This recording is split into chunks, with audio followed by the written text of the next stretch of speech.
তোমাকে সে দংশন করবে, ভয় দেখাবে, কষ্ট দেবে। এই জন্য তুমি যেইভাবে সাপ দেখে ভয় পাও, অন্যজন তো সাপ দেখে ভয় পায়। সাবধান, সাপ দেখে ভয় পেয়ে তুমি সাপ ছেড়ে দিবা না। ফাকতুলু হুন্না, তাদেরকে মেরে ফেলো। আল্লাহ রাসূল জানা দেন, তুমি যদি সাপ না মারো তাহলে তুমি আমার উম্মত না।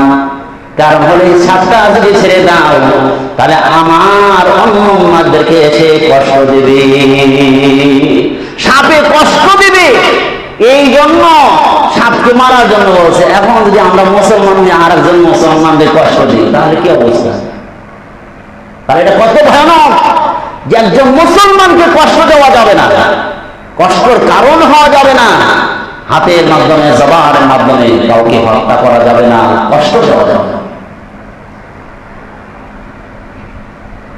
তাহলে আমাদেরকে খেয়াল রাখতে হবে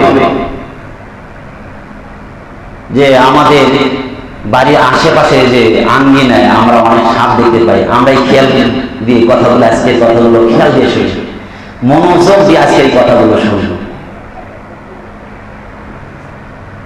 সাপ সম্পর্কে 5টা বর্ণনা পাওয়া যায়। আমি গবেষণায় 5টা হাদিস পেয়েছি সাপ সম্পর্কে।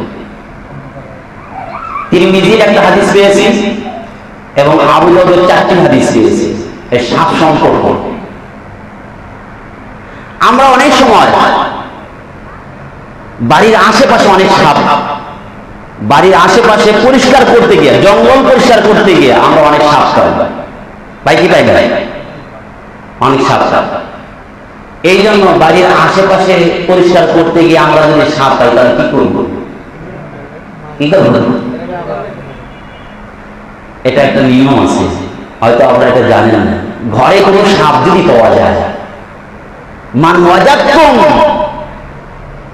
হাইয়াতান ফি বাইতিকুম ফি বুয়ুতিকুম, তোমরা যদি তোমাদের ঘরে সাপ পাও তাহলে একটা কাজ করতে হবে। আগে বলতে হবে, 3বার বলতে হবে, এই তুমি জিন হয়ে থাকো তাহলে সরে যাও। তুমি যদি জিন হয়ে থাকো সরে যাও, যদি তুমি জিন হয়ে থাকো তাহলে সরে যাও।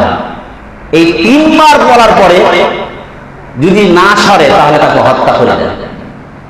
কারণ অনেক জিন্নাত আছে যারা আমাদের ঘরে বসবাস করে, আমাদের বাড়ির আঙিনায় বিভিন্ন জায়গায় বসবাস করে।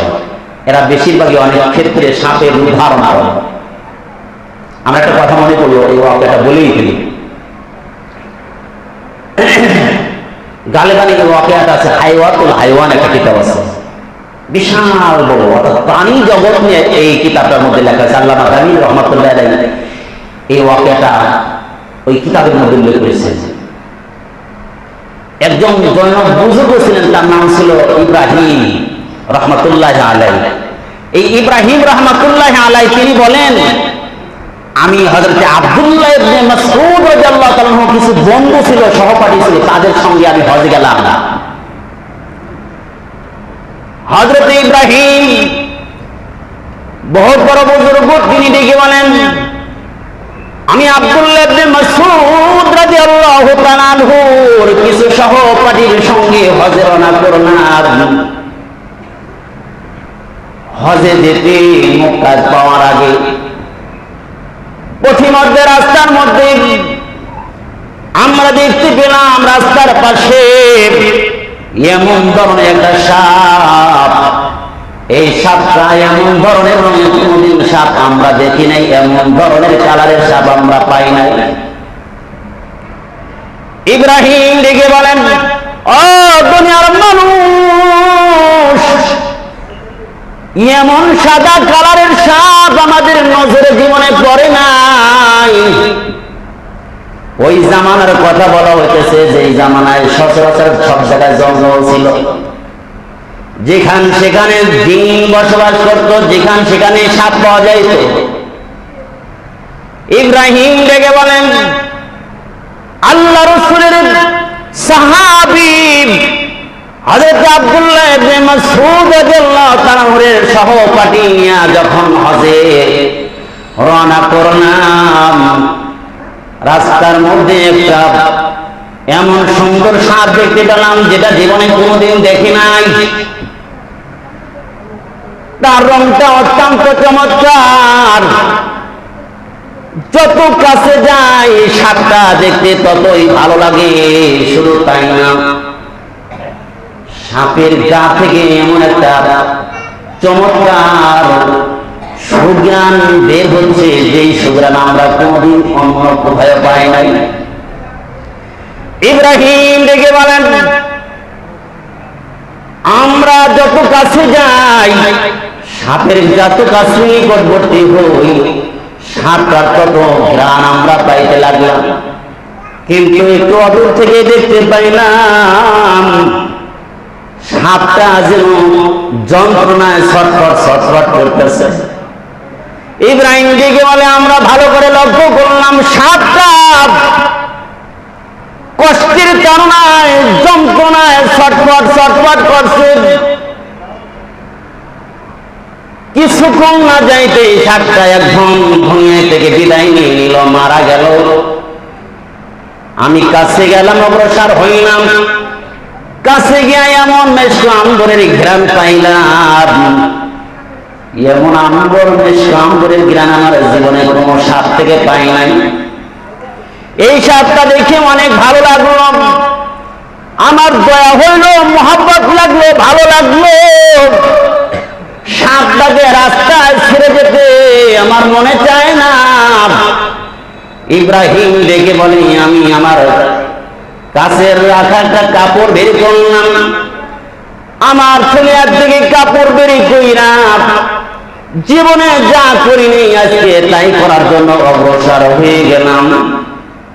সাপটাকে আমি আমার মোহাব্বতের একটা পছন্দের কাপড় দিয়ে সাপটাকে ঢাকলাম, যেন কাফন পরাইলাম, সাপটাকে ঢাকলাম।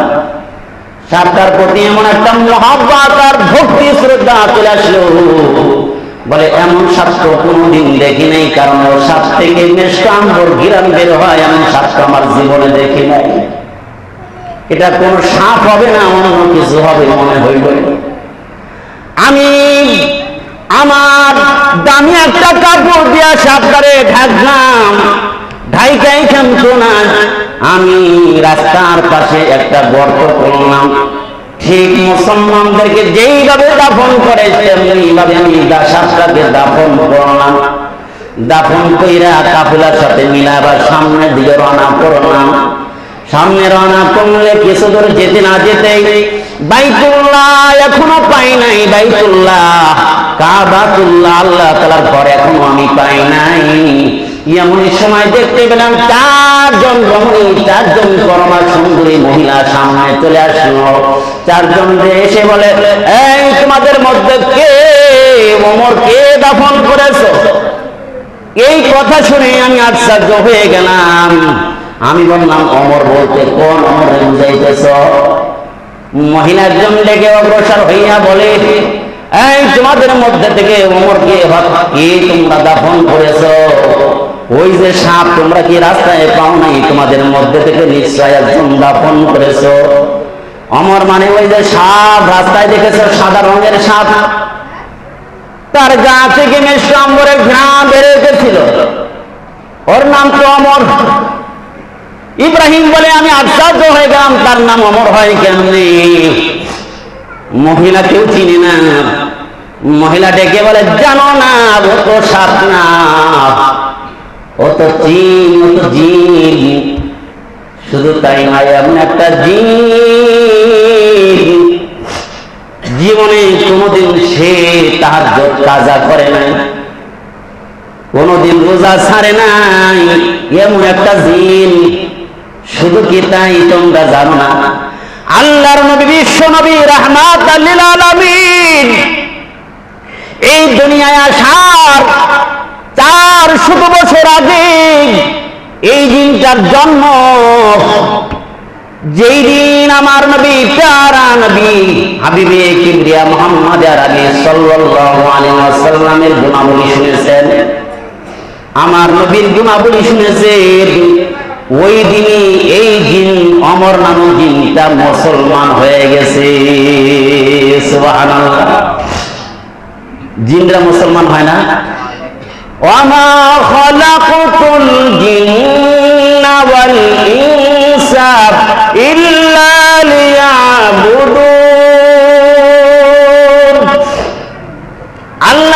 জানা দেন পৃথিবীতে যত প্রাণী তৈরি করেছি, যত হায়াওয়ানাত বানাইছি, যত সৃষ্টিজীব বানাইছি, তার মধ্যে দুইটি সৃষ্টিজীবের আমি হিসাব নেব। একটা হইল জিন আর একটা হইল ইনসান। মানুষ আর জিনের জন্য আমি ইবাদতের জন্য আমি তাদেরকে তৈরি করেছি।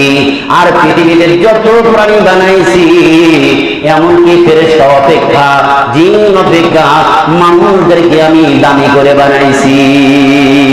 সুবহানাল্লাহ। সবচেয়ে দামি কারা? জোরে বলেন না, দামি কারা? মানুষ সবচেয়ে দামি। এমনকি জিবরাইল ফেরেশতা থেকেও মানুষ দামি। আরে যত বড় দামি ফেরেশতা হোক না কেন, মানুষ সবচেয়ে দামি।